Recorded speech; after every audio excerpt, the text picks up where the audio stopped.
Hello dear students, welcome back in our video lecture series on design of steel and RCC structures. So in today's lecture number 7, we are going to discuss about types of bolted joints and failure modes in it.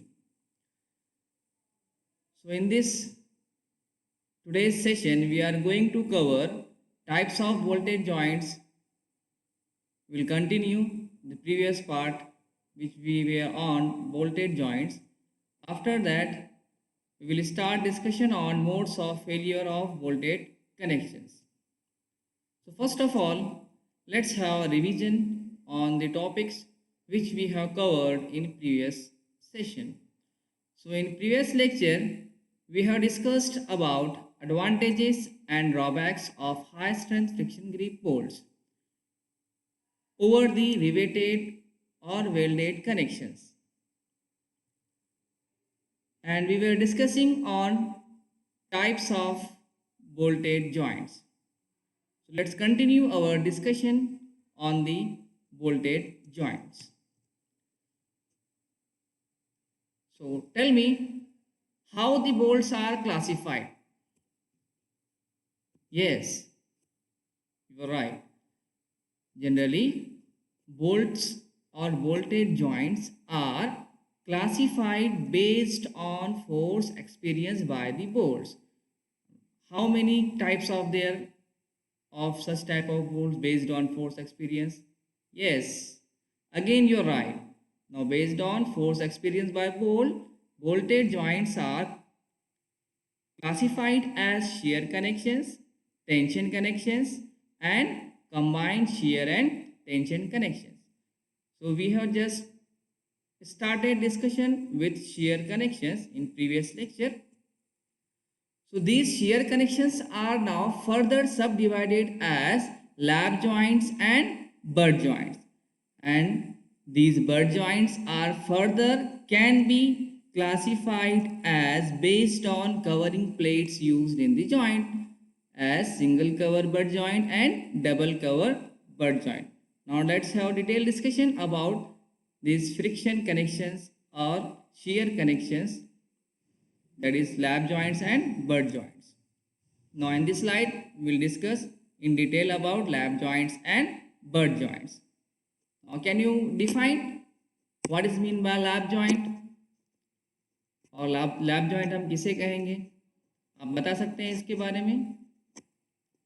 Yes, when two plates or two members are overlapped each other and connected by means of bolt, then such connection is termed as lap joint. Now here only two members are connected and two members are just overlapped over each other. Hence this joint can be termed as single lap joint. इसको क्या बोल सकते हैं? Single lap joint. और similarly what is mean by double lap joint, और double lap joint किसे कहेंगे? Yes, again you are right. Now in double lap joint, the members are connected on either side of the other connecting member and the assembly is connected by means of bolt. Now here there will be two layers of overlap and such connections are termed as double lap joint. Let's discuss about butt joints. Now butt joints are joints in which two plates, suppose is one plate and this one is another plate. These two plates are connected face to face and covered by means of external member or covering member called as cover plate and which is connected by means of bolts. Then such connections are termed as butt joint. Now here only single cover plate is used or only one side there is cover plate is there. Now such connections are termed as single cover butt joints. Now can you answer me what is mean by double cover butt joint? Yes? Yes, again you are right. Double cover butt joint means in such type of connections Two cover plates are used on either side of the connection and the members are connected face to face, and connecting media is again bolts. Such type of connections are now termed as double cover butt joints. Now hope you can understood about lap and butt joints. Let's move towards modes of failure in the bolted connections or in the lap or butt joints. Now there are number of modes of failures. Generally, we can experience seven types of modes of failure in case of bolted connections. First of all, let's have a discussion about shear failure of bolt. Now what is mean by this shear failure of bolt? Now suppose there are two plates as shown in figure connected by means of single bolt, okay, and both are experienced by an external force or external pull. If we see its cut sections or its elevation, it will be look like this. There is two plate members connected by means of single bolt and experienced by an external force P. Then after reaching its strength, the bolt will get fail like this. Okay. Now such type of failure is termed as shear failure. Now here only two plates are connected and shearing plane is only one, and hence this is nothing but single shear failure. Similarly, if there are two plates connected by one another plate as shown in the figure, and connecting media is again bolts. Now in this type of connection, the net force or force acting on the member will coincide with the CG of the connection, or there will be no eccentricity on the external load at the connection, and such type of connections are generally double cover or double lap connections, and failure after reaching its strength occurred will be termed as double shear failure. Now generally single lap joints or normal lap joints are not used in practice over the double lap joints or butt joints, double cover butt joints. Second mode of failure is tensile failure. Now when two members are connected as shown in figure, you can see there is a plate connected by means of bolt and which is experienced by an external force P. Then there will be generation of internal resisting force in the connection or bolt, which is equal to the external force. When the external force reaches the internal resisting capacity, then there will be failure in the plate which is along the line of bolt, and such failure is termed as tensile failure of plate. If we see the 3D view, you can clear the idea about it. अब यहाँ पर क्या हो रहा है, एक member है which is connected by means of bolt, उसके ऊपर हम फोर्स अप्लाई कर रहे हैं तो क्या होगा, उसमें टीयरिंग फेलियर होगा और बोर्ड लाइन में से जो है प्लेट फेल हो जाएगा, फ्रैक्चर हो जाएगा, और इस टाइप के फेलियर को बोलेंगे हम tensile failure of plate. Now bearing failure of bolts or plates, when member is subjected to continuous loading or vibrations, then there will be loss of its fatigue strength, or fatigue strength of the bolt or plate will reach. After reaching the fatigue strength or the vibrations exceeds the fatigue strength of the bolts, then there will be yield of the shank portion of the bolt, and there will be reduction in the nominal diameter of the bolt. Then such type of failure are termed as bearing yield or bearing fracture. Now in figure you can see there is a bolt subjected to vibrations or continuous loading.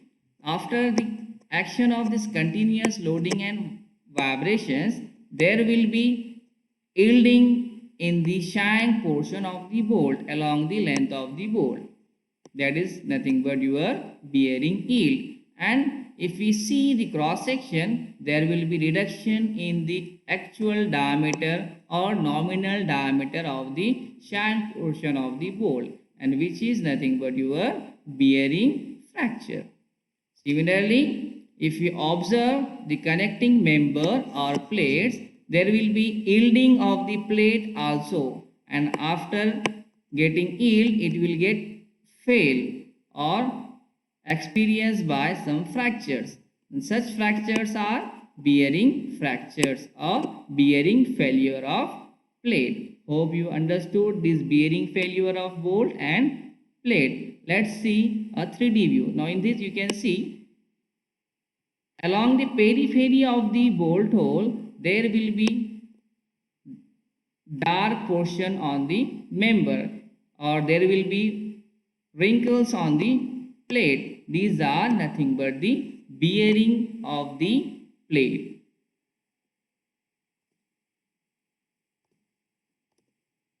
Now based on the topic which we have just discussed, let's have some question answer session based on the multiple choice questions which may ask you in your competitive examinations as well as in main examinations. So let's have a question. The question is, which of the following statement is true? And the options are: lap joint eliminates eccentricity of applied load, butt joint results in eccentricity at connection. Second option is lap joint and butt joint eliminates eccentricity at connections. Option C is lap joint results in eccentricity of applied load, but butt joint eliminates eccentricity at the connections. And D option is lap joint and butt joint both results in eccentricity of the applied connection. Now the right answer, can you answer it? Which statement will be correct? No, you are wrong. Correct statement is lap joint results in eccentricity of applied load. Rather, butt joint eliminate eccentricity of the connection. Just we have discussed, in lap joints, two plates are overlapped each other and the line of action of both the forces not in the same line. It will create eccentricity with the connection. Hence, lap joint results in eccentricity. But in case of butt joints, the middle main member coincide with the CG of the connection. Hence, it eliminates eccentricity of at the connections. Now, second question. In a lap joint, at least dash bolts should be provided in a line. Means there is a lap joint. Now for the connection, at least how much bolt should be required? The options are 0, 1, 2 or 3. Can anybody answer it? Yes. There should be minimum 2 bolts are required, and option C is correct. Why? In lap joint, just we have discussed, it occurs eccentricity at the connections, and to avoid this eccentricity of the external applied load at the connections, we should provide at least 2 bolts at the connections. There may be some questions which may ask in examinations, so you can note it down. The questions are: state failure modes of bolted connections, explain in detail about failure modes of bolts and plates in bolted joints, and question 3, what are the failure modes associated with bolted connections? So today we will stop here, and in next session we are going to discuss about IS specification regarding bolted joints, and we will complete our discussion on the failure modes of the bolted connections.